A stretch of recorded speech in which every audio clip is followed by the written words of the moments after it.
Simula, nung pinanganak ako, dami ko ng hirap na naranasan. Sa tanang buhay ko, ngayon lang po ako nakawak ng ganito.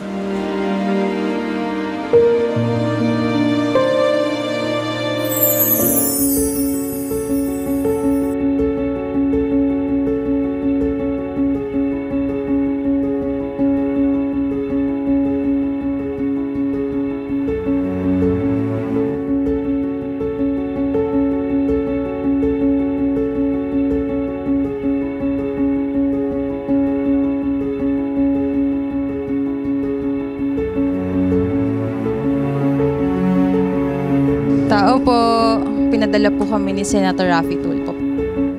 Isa po akong photographer sa Luneta po.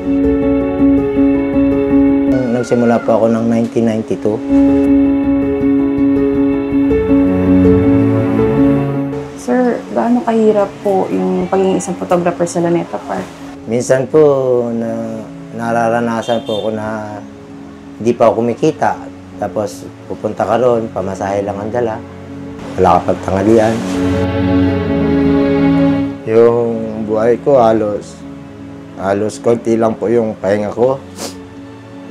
Halos kahit puyat po, nahihilo po ako. Minsan po, nahihilo ako sa Luneta, nag-aalok ako sa nagitna ng kainitan. Minsan, nauupo na lang po ako, papahinga ko na lang po sarili ko. Tapos, pag naramdaman ko po na kaya ko na po, saka na po ako mag-aalok ng mga customer.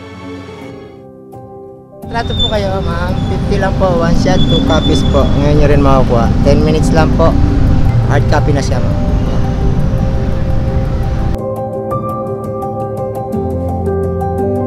Sir, bukod sa pagiging photographer, ano pa po yung trabaho ginagawa niyo? Tanod po ako sa barangay namin. Tapos, pag may mga pumupunta po rito sa bahay, minsan nagpapapintura ng bahay, minsan nagpapagawa sila ng mga kuryente. Yun po yung extra income. Kamusta po ba bilang isang tanod si Sir Carling? Mapagkatiwalaan niya. Matagal na namin tanod yan. Siguro, 10 taon. Matsagaya, kahit na pagkagaling sa Luneta, dadating dito yan. Kasi 10 o'clock ang duty niya. Pagka naka-duty yan, duty talaga. Dire-diretso siya. Kung hindi mo mapapalitan na, pag sinabi responde, punta ka agad yan. Mabilis. Action. Kaya Raffy Tulfo rin in action niya. Paano mo napagsasabay-sabay yung trabaho mo na yun para maitaguyod ang pamilya mo? Inspirasyon ko po yung asawa ko kasi dati po, asawa ko payat na po siya dati. May sakit po siya dati na kwan. Yung sakit sa lalamunan. Kung makita niyo po siya, picture niya dati. Halos, kunin na siya na hilo.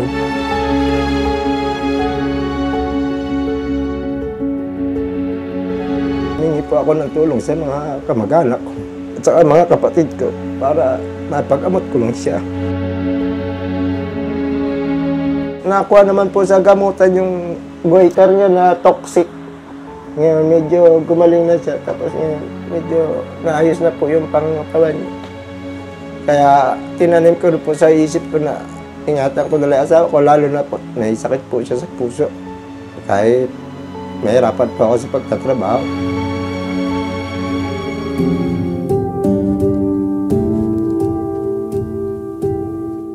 Kamusta pong asawa si Sir sa inyo, ma'am? Ay, mga ayos pong wala pong problema dyan.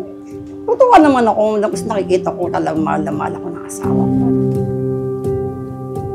Sino po yung nagbibigay lakas sa inyo bukod sa misis po ninyo? Mga apo ko po.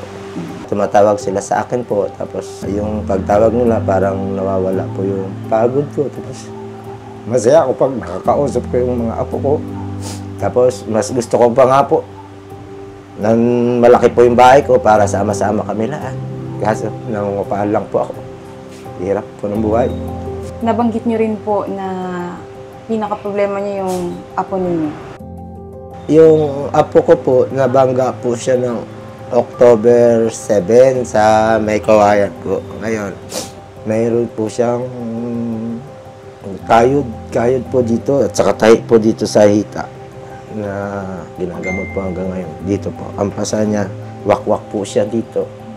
Ang problema ko po sa ngayon ay yung gamutan niya paglabas po sa ospital. kung paano po namin ma-survive kasi mahal po yung gamot niya po sa ospital.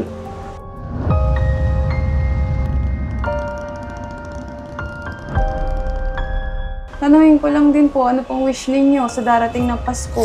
Ang wish ko po, sana po matulungan niyo po ako sa mga gamot ng apo ko po na nasa ospital.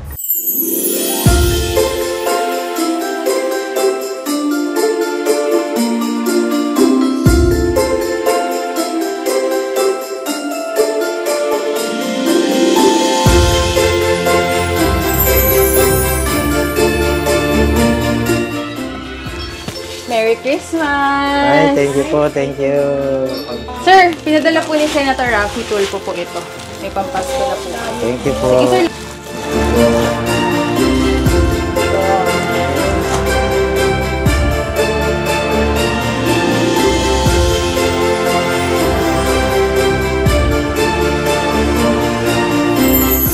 Pinadala po kami ni Senator Raffy Tulfo dahil sa wish niyo po, sir. So, ito po, sir, tanggapin po ninyo.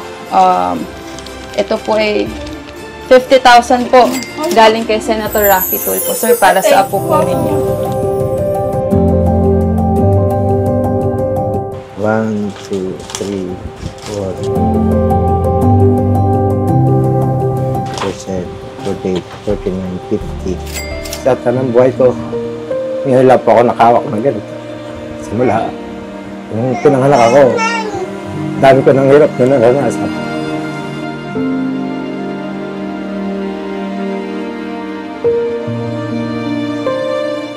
Maraming salamat pong muli, Senator Raffy Tulfo, sa tulong na pinadala niyo po. Thank you po, Sir Raffy Tulfo, sa tulong. Napakalaking tulong po. May pambili na pong gamot ng apo ko paglabas po ng ospital. Maraming salamat po sa binigay niyo mong regalo sa amin. Merry Christmas po, Happy New Year. Maraming salamat po. Maraming salamat po, Senator Raffy Tulfo. Merry Christmas!